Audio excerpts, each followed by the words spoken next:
Bismillahirrahmanirrahim. Assalamualaikum warahmatullahi wabarakatuh. Selamat sore dan selamat berbahagia untuk rekan-rekan guru sekalian. Semoga kita selalu dalam lindungan Allah Subhanahu wa taala. Amin. Jadi pada video kali ini Bapak Ibu ya, kembali lagi admin akan mencoba mengupdate informasi terbaru terkait P3K Guru di tahun 2022, yang mana di sini informasinya yaitu adalah baru saja info sangat penting bagi pelamar P1, P2, P3 dan pelamar umum P3K Guru di tahun 2022. Jadi di sini infonya adalah pastikan data ini valid sebelum daftar dan login di portal SSCASN BKN 2022. Nah, ini merupakan informasi yang sangat penting yang wajib Bapak Ibu ketahui, baik itu pelamar prioritas ataupun pelamar umum ya, karena ini tentunya akan mendeteksi ya secara otomatis kategori pelamar Bapak Ibu, apakah Bapak Ibu masuk dalam kategori P1, P2, P3 dan pelamar umum. Baik, tanpa berlama-lama lagi Bapak Ibu ya, kita langsung saja ya to the point ke informasinya. Di sini Bapak Ibu bisa perhatikan ya, bahwasanya untuk alur data pelamar ada beberapa data yang Bapak Ibu wajib untuk pastikan valid ya. Yang pertama itu adalah pelamar diharuskan terdeteksi di Dapodik ya. Bagi pelamar guru honorer negeri dan swasta ya, tentunya terdata di Dapodik, dan untuk THK 2 wajib terdata di database ya, karena nantinya itu menjadi persyaratan untuk pengkategorian. Kemudian yang kedua adalah pelamar prioritas dan pelamar umum itu wajib melakukan verbal ijazah di Info GTK. Sekali lagi Bapak Ibu wajib untuk memvalidkan kembali verbal ijazah. Nah, bagaimana kita melakukan verbal ijazah? Caranya adalah Bapak Ibu login di Info GTK. Setelah itu Bapak Ibu scroll di bagian paling bawah. Di situ Bapak Ibu cek kembali keberadaan verbal ijazah. Apakah verbal ijazah Bapak Ibu itu dianggap sudah selesai atau memungkinkan Bapak Ibu untuk kembali memvalidkan verbal ijazah. Intinya info ini kami dapatkan dari BKPSDM ya, bahwasanya pelamar itu wajib untuk melakukan verbal ijazah. Dalam artian yang sudah valid verbal ijazahnya bisa mengecek keberadaan data ijazah S1 Bapak Ibu di dikti Bapak Ibu ya. Nah, karena itu nantinya itu akan terkoneksi langsung, verbal ijazah itu akan terkoneksi di PD Dikti. Nah, kemudian Bapak Ibu wajib memvalidkan juga data Dukcapil Bapak Ibu ya. Pelamar prioritas, pelamar umum itu wajib sinkron NIK, antara NIK yang ada di NIK itu adalah nama, tempat tanggal lahir itu wajib terkoneksi dengan data yang ada di Dapodik tentunya Bapak Ibu ya. Jadi Bapak Ibu cek juga di verbal PTK. Nah, untuk verbal PTK, Bapak Ibu guru bisa meminta bantuan kepada operator sekolah untuk membantu melakukan verbal PTK kalau dirasa di verbal PTK Bapak Ibu itu ternyata belum terkoneksi dengan Dapodik. Tandanya apabila verbal PTK Bapak itu belum terkoneksi dengan Dapodik, itu akan silang Bapak Ibu ya, antara data Dukcapil dengan data Dapodik Bapak Ibu. Ini wajib, dan apabila sudah terkoneksi itu tidak jadi masalah lagi Bapak Ibu ya. Nah, kemudian dengan adanya pengkoneksian data-data ini, maka secara otomatis sistem di SSCASN Bapak Ibu ya akan langsung mendeteksi secara otomatis bahwasanya Bapak Ibu masuk dalam kategori P1, Bapak Ibu masuk dalam kategori P2, Bapak Ibu masuk dalam kategori P3, atau Bapak Ibu masuk dalam kategori pelamar umum. Kemudian pada saat memilih formasi untuk P2 dan P3, itu Bapak Ibu harus memperhatikan linearitas ya.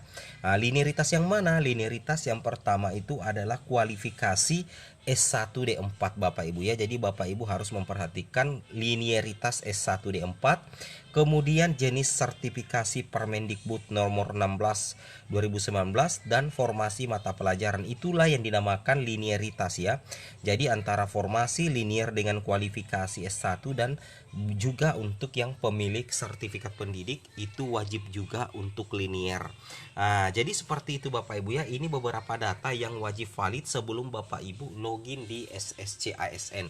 Nah, sekali lagi terutama untuk verbal ijazah, Bapak Ibu tolong untuk login di Info GTK, cek keberadaan verbal ijazah Bapak Ibu di Info GTK, scroll di bagian paling bawah.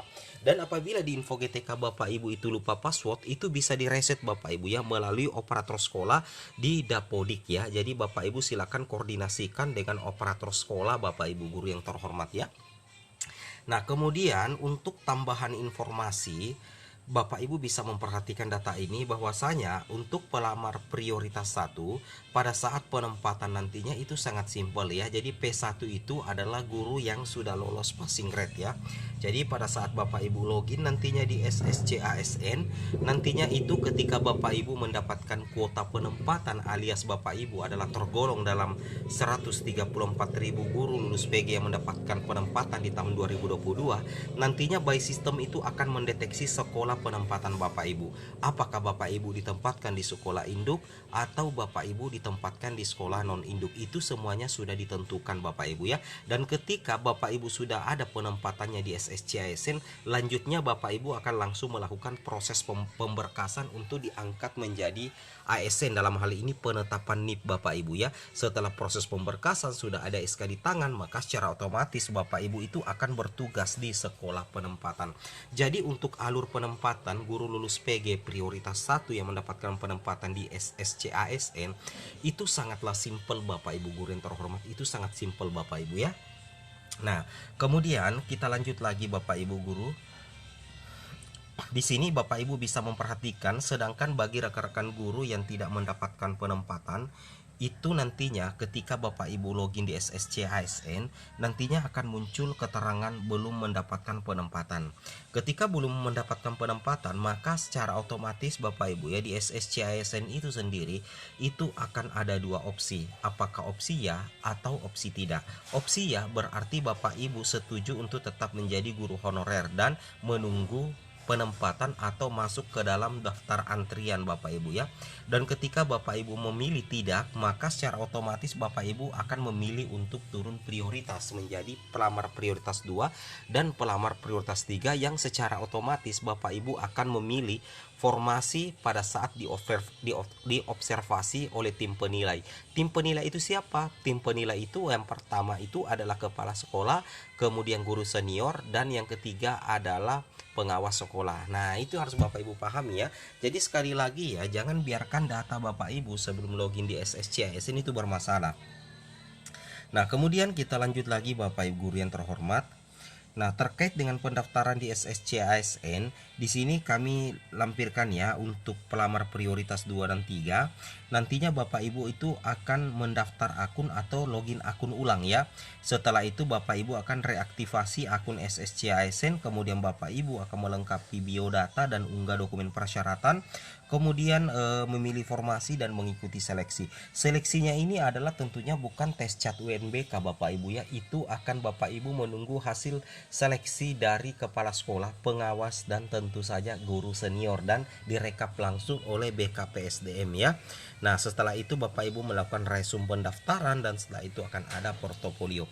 Ini khusus untuk pelamar prioritas 2 dan 3. Beda kalau pelamar prioritas 1 tadi, itu simple ya. Login langsung ada penempatan atau tidak ada penempatan. Seperti itu ya. Nah, seperti inilah ya informasi singkat dari kami. Assalamualaikum warahmatullahi wabarakatuh.